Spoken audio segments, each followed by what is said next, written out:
April 9, 2025. Offshore markets watched in disbelief as the Chinese yuan suddenly strengthened, jumping from 7.42 to 7.22 against the US dollar in less than 3 weeks. At the same time, factories across Guangdong began shutting down production lines. Export orders vanished overnight. Warehouse managers left stacks of unpaid invoices on their desks. And at the port of Ningbo, thousands of containers sat untouched. No one came to pick them up. No one called to ask where the shipments were. Beijing didn't announce a new trade deal. No recovery plan. No shift in global demand. Just a stronger yuan. So why would China raise the value of its currency, right in the middle of a collapsing export economy? Was it confidence? Or something else entirely? The yuan didn't strengthen because of confidence. It strengthened because of fear. Between March and April 2025, capital outflows from China quietly accelerated. Over $47 billion left the country in 5 weeks. Most of it through disguised invoicing, shell companies, and crypto rails out of Hong Kong. Foreign investors were pulling out. Domestic billionaires were converting to gold, offshore real estate, and US Treasury bonds. Even China's sovereign wealth fund was rumored to be offloading Asian equities. The trigger? Washington's tariff hike on Chinese goods, now totaling up to 145%. That move didn't just kill orders. It killed confidence in the Chinese economy's export backbone. In response, Beijing had 2 options. Option 1, let the yuan weaken. This would make exports cheaper, could soften the blow of the tariffs, but it would also accelerate capital flight, make Chinese imports more expensive, and risk triggering mass domestic inflation. Option 2, force the yuan to strengthen. It signals stability to global markets. It protects the perception of monetary control. It slows capital outflows, at least in the short term. Beijing chose option 2, and in doing so, it chose to crush its own exporters. From April 9th to May 1st, the offshore yuan appreciated nearly 3% against the dollar. In theory, that sounds minor. In trade finance, that's massive. A 3% rise in currency value means Chinese exporters lose pricing power. Their goods become more expensive, right when demand is collapsing. A Shenzhen manufacturer who exports smart plugs to Walmart put it simply, "My profit margin is 2%. If the yuan gains 3%, I don't ship anything. I shut down." This is the heart of the contradiction. China wanted to show it had control, but control came at the cost of survival. It's not the first time. Beijing made the same move in 2015, trying to show strength in the face of a stock market crash. It worked for 3 months. Then the capital exodus began. In 2025, the cycle is faster. Global buyers are moving to Vietnam, India, and Mexico. US importers are hedging risk by rerouting orders. Shipping firms are canceling lines to Shanghai and rerouting to Haiphong. And yet, the yuan continues to hold firm. Not because of strength, but because no one is allowed to admit weakness. This isn't monetary policy. It's managed theater. A desperate attempt to buy time. Time for what? No one in Beijing is saying. But on the ground, factory lights are going off. Invoices are unpaid. And the silence is getting louder. Chinese state media repeated the line. Yuan strength shows global confidence in China's recovery. Financial dailies in Shanghai printed graphs. Articles cited stabilization. Words like controlled rebound, policy success, strong macro indicators. But behind the headlines, nothing was stabilizing. The PMI for April dropped to 49.0, the lowest in 16 months. A reading below 50 signals contraction. Export orders fell more than 20% year-on-year, according to Bloomberg's Trans-Pacific Logistics Index. In southern China, port authorities began issuing quiet waivers, free storage for export containers that no one came to claim. Suzhou, Ningbo, and Yantian offered 0 storage fees starting April 18th. Translation: no buyers, no pickup, no movement. Just stacks of metal boxes sitting still. So why did the yuan strengthen? Not because markets were bullish, but because Beijing forced the exchange rate through central bank intervention and tightened currency controls. It wasn't organic demand. It was capital entrapment. What the West calls confidence, insiders in Guangdong call handcuffs. This is the secret most media won't touch. The stronger the yuan becomes, the weaker China's export economy gets. It's not a currency advantage, it's a chokehold. But Beijing can't admit that, because admitting it would trigger more outflows, more companies moving to India, more fear inside China's middle class. So instead, they repeat the line, China is in control. But control of what? A collapsing export sector? A disappearing job market? A currency that no one outside the system can use freely? Beijing once promised the yuan would become a global currency. That promise has evaporated. In April alone, multiple cross-border payment failures were reported in trade with Brazil and the UAE. Russia demanded partial USD payments for oil after months of settling in yuan. Even Pakistan returned to SWIFT. China tried to play monetary superpower, failed. And now, as it locks down capital and lifts the yuan artificially, it is destroying its only surviving growth engine, exports. Not by accident, by policy, and no one is allowed to say it out loud. From the outside, it looks like China is making a series of policy errors. First, tightening currency.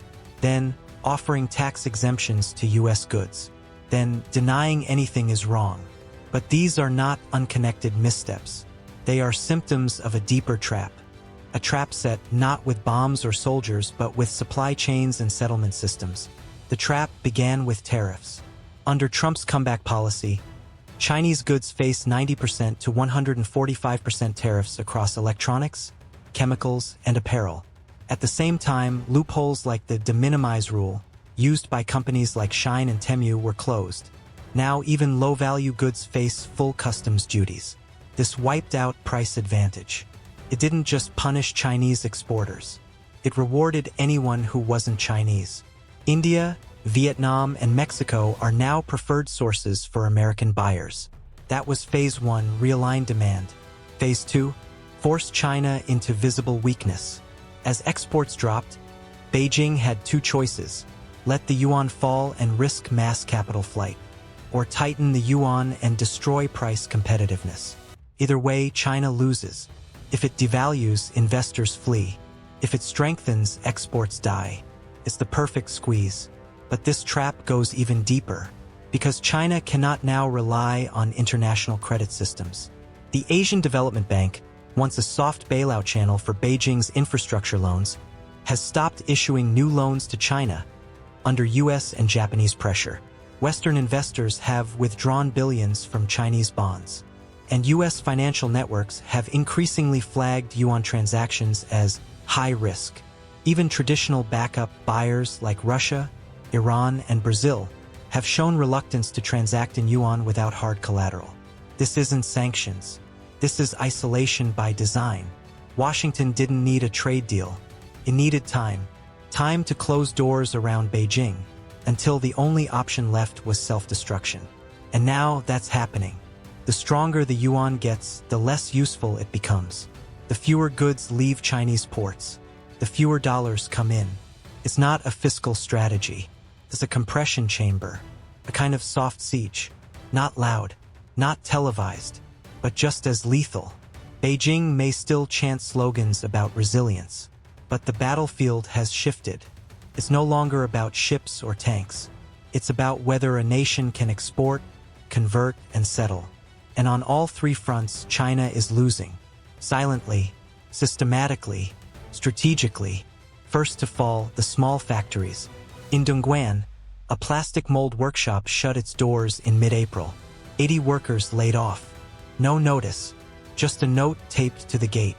Operations suspended, awaiting orders. They waited. Nothing came. Across the Pearl River Delta, this story echoed.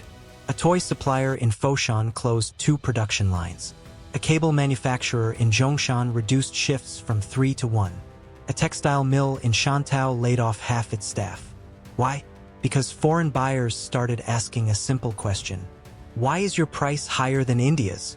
And the answer, Hidden behind policy language and fake exchange rates was this: because our government is tightening the yuan to stop capital flight. Then came the port slowdown. Ningbo, Yantian, Suzhou. All three issued waivers for free container storage. That sounds helpful, but it means one thing: the goods aren't moving. No movement means no customs clearance. No clearance means no revenue. No revenue means collapse. Truck drivers began getting fewer calls. Warehouse shifts were cut to weekends only.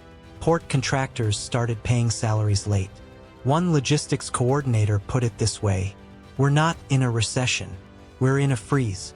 Everything just stopped." Then came the workers. In Shenzhen's Baoan district, a young woman named Lin lost her job at an LED lighting plant. Her fiancé, who worked at a steel parts company, was let go a week later. They had planned a wedding in June. Now they sleep on a friend's couch. Lin applied to 8 companies. Only one called back for part-time inventory work at $2 per hour. In Guangzhou, a 38-year-old man returned to his hometown in Hunan. He left behind his wife and 2 kids. The factory where he had worked for 14 years was now closed indefinitely. Then came the silence. Local WeChat groups stopped talking about layoffs. Posts were deleted. Accounts were flagged. In April alone, over 40 million social media posts were removed in China. More than 2,000 independent journalist accounts were either suspended or censored. Because the economy can crash, but no one is allowed to say it. Then came the psychological collapse. People stopped making plans. Marriages postponed. Births delayed. Loans canceled. Home sales dropped another 11% year-on-year. In Tier 2 cities like Nanjing and Chengdu, entire apartment blocks stood half-built and abandoned. Residents joked that the cranes were more permanent than the homes. Then came the political unease. In April 2025, labor protests surged in Guangdong, Sichuan, and Hubei. Official data was not released, but leaked videos showed workers clashing with police over unpaid wages. Some carried banners: "We built the factory. We lost everything." In Suzhou, the party secretary held a closed-door meeting with local manufacturers. One attendee described the mood: "They told us to hold on, but no one said how, or for how long." Then came the international retreat. American firms began rerouting orders, not just for 2025 but for the next 5 years. Vietnam and India saw new long-term contracts signed in Q2. Even freight forwarders began offering discounts to skip Chinese ports altogether. This wasn't a blip. This was redirection. Deliberate, lasting, strategic. And still, the yuan stayed strong. Artificial, forced, untouchable. But everything beneath it, crumbling. The yuan is still strong, at least on paper. But in the factories, the warehouses, the apartment blocks, everything is breaking.